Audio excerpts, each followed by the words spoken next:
Good afternoon, everyone. I am Jervin Abrahan from BEd3A. So my topic is all about shift of education, focus from content to learning outcomes under topic 1.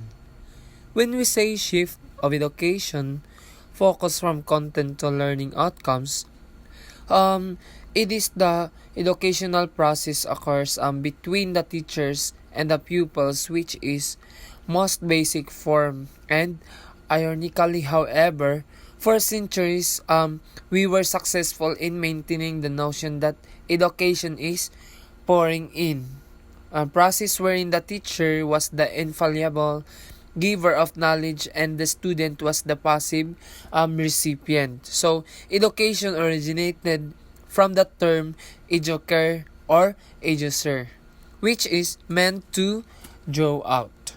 As a result, instruction's primary concentration was on its subject matter and content. When a course is finished, we declare the students to be educated. Assuming that the instruction and activities we provided will result in the desired knowledge and skills and other attributes that we think the course passers would possess. However, this way of thinking about education has recently. So now, let's come to the first topic, which is 1.1, outcome-based education, matching intentions with accomplishment. So the change in the educational perspective is called outcome-based education or OBE, which has three characteristics. So first, it is student centered, that it places the students as the center of the process by focusing on student learning outcomes or SLO, which means this is by concentrating on students learning outcomes, and it is student centered, putting the students at the center of the process, which is the SLO. So the next one, it is faculty driven. That is, it encourages faculty responsibility for teaching, assessing program outcomes, and motivating participation from the students. So it is faculty driven, which means that is promotes teacher accountability for constructing and evaluating program outcomes and inspiring student participation. And then the last one, it is meaningful. That is, it provides data to guide the teacher in making valid and continuing improvement in instruction and assessment activities. So it has meaning because it offers information to help teachers make accurate and ongoing improvements to their lesson plans and assessment procedures. So now, let's move to the topic 1.2, the outcomes of education. When we say outcomes of education, it is a theory of education known as outcome-based education. Centers each component of the education system on specific objectives. So each students should have succeed in achieving the objective by the end of the educational experience. A theory of education known as outcome-based education centers each component of the educational system on specific objectives. So each student should have succeed in achieving the objective by the end of the educational experience. So number 1, the outcomes of education is the immediate outcomes. These are the competencies, skills acquired upon completion of a subject, a grade level, a segment of the program, or of the program itself. So these are the competencies or skills that the students acquire after finishing a subject, a grade level, and a program segment or the entire program. So these are the examples of immediate outcomes. First is the ability to communicate in writing and speaking. Number 2 is mathematical problem solving skill.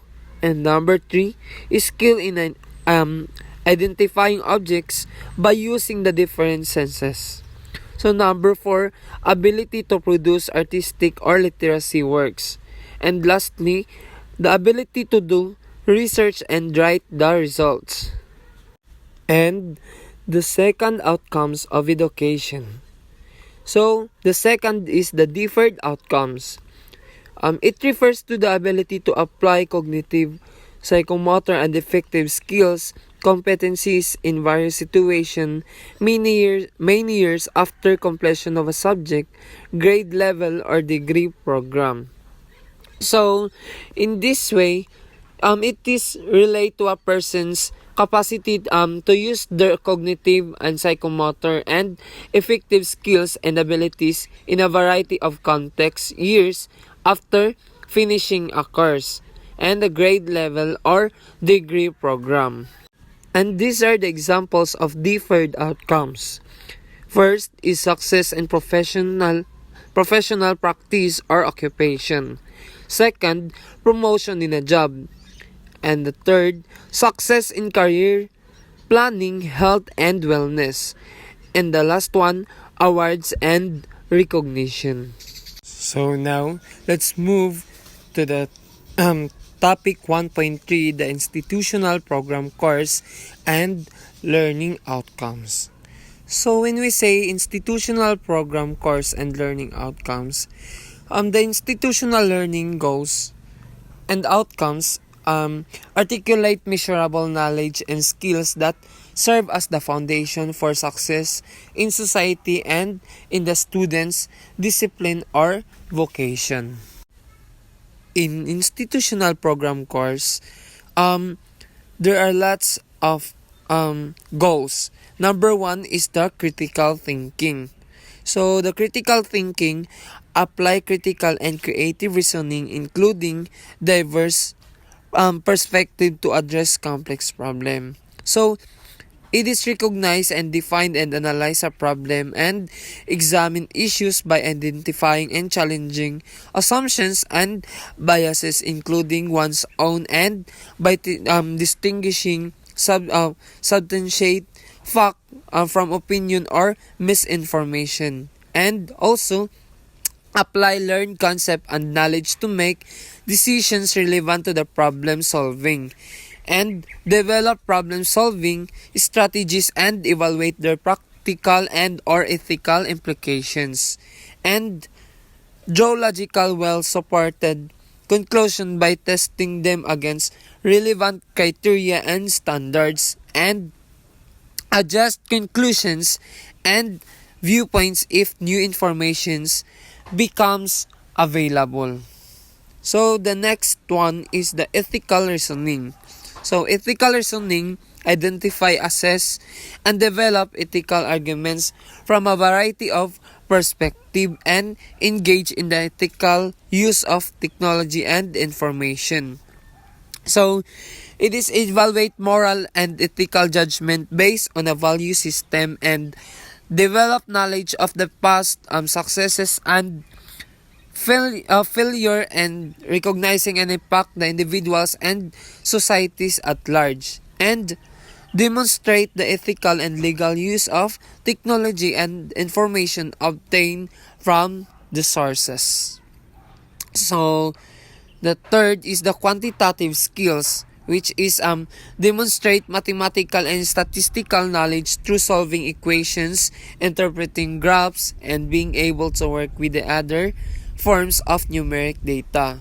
So it is perform mathematical computation using appropriate methods to arrive the accurate results, and it is analyze, interpret, or formulate inference from data such as graphs, dyan mga charts, and then tables or other quantified data. So the fourth one is the scientific literacy. So it is identify and apply the use of science and or scientific methods to advance knowledge in contemporary society, which means it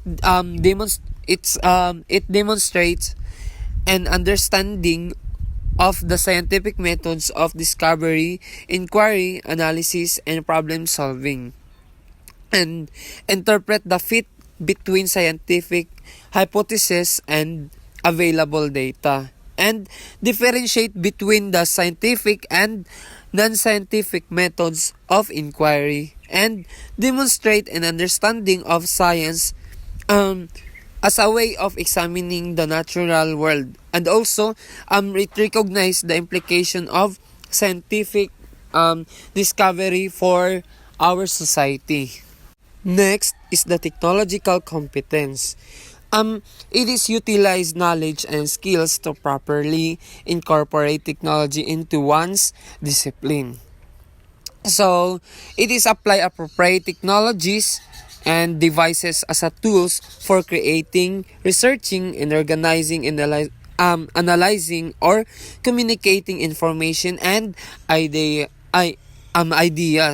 and also locate, understood, synthesize, and evaluate digital information and data, and demonstrate a comprehension of essential issues related to digital information security.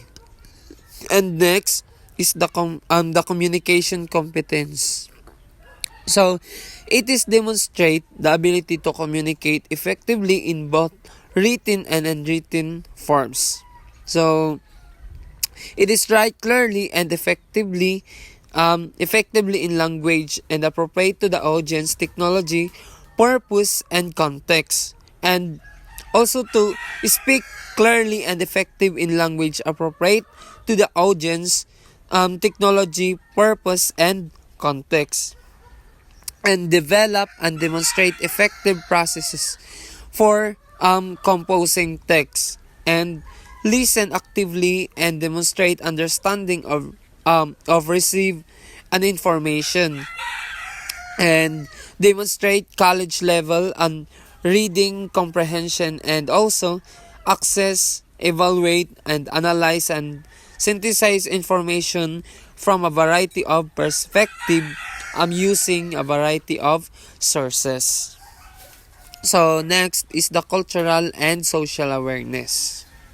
So it recognizes democratic values and civic and community responsibilities associated with a socially, politically, economically, and historically diverse world.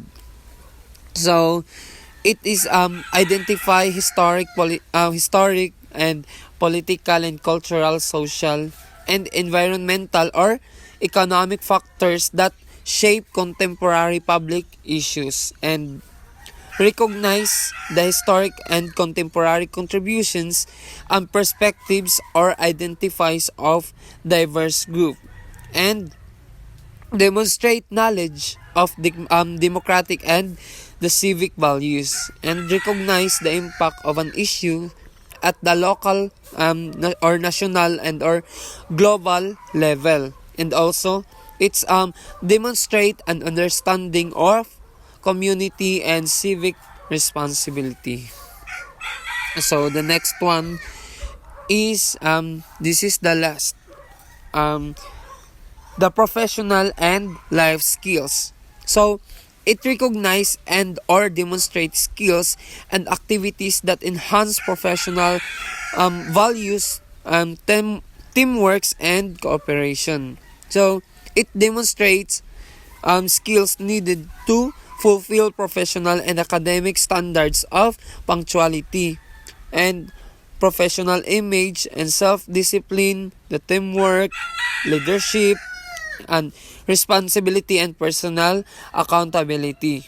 So, and it also evaluate the impact that choices makes in supporting a personal and professional life of meaning and values. And also what do you call this one? Recognize or participate in the artistic and mga cultural and recreational and educational and professional activities necessary for success in one's career or academic discipline.